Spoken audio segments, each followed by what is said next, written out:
కొణిదెల పవన్ కళ్యాణ్ అమ్మ కడుపున ఆఖరివాడిగా పుట్టిన అందరికీ మంచి చేయాలి, మేలు జరగాలి అనే విషయంలో ముందువాడుగా ఉంటాడు. తన గురించి కంటే జనం గురించి ఎక్కువగా ఆలోచించే మనస్తత్వం నా తమ్ముడు కళ్యాణ్ బాబుది. ఎవరైనా అధికారంలోకి వచ్చాక ప్రజలకు ఏదైనా చేయాలనుకుంటారు.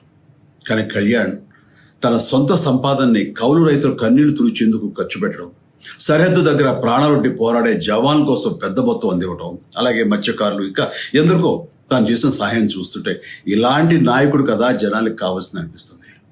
ఒక రకంగా చెప్పాలంటే సినిమాలోకి తను బలవంతంగా వచ్చాడు, రాజకీయాల్లో మాత్రం ఇష్టంతోనే వచ్చాడు. ఏ తల్లికైనా తన కొడుకు కష్టపడుతుంటే గుండె తరుక్కుపోతుంది. అలాగే ఏ అన్నకైనా తన తమ్ముడు అనవసరంగా మాటలు పడుతుంటే బాధ వేస్తుంది. అలా బాధపడుతున్న నా తల్లికి ఈ అన్నయ్యగా ఒక మాట చెప్పాను. నీ కొడుకు ఎంతోమంది తల్లుల కోసం, వాళ్ళ బిడ్డల భవిష్యత్తు కోసం చేసే యుద్ధం అమ్మా ఇది. మన బాధ కంటే అది ఎంతో గొప్పది అన్నాను.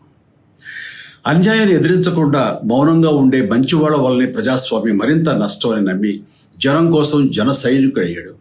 తాను బలంగా నమ్మిన సిద్ధాంతం కోసం తన జీవితం రాజకీయాల్లోకి అంకితం చేసిన శక్తిశాలి పవన్ కళ్యాణ్.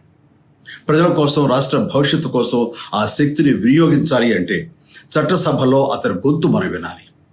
జనమే జయను నమ్మే జనసేనాని ఏమి చేయగలడో చూడాలంటే మీరు పిఠాపురం ప్రజలు కళ్యాణ్ని గెలిపించాలి.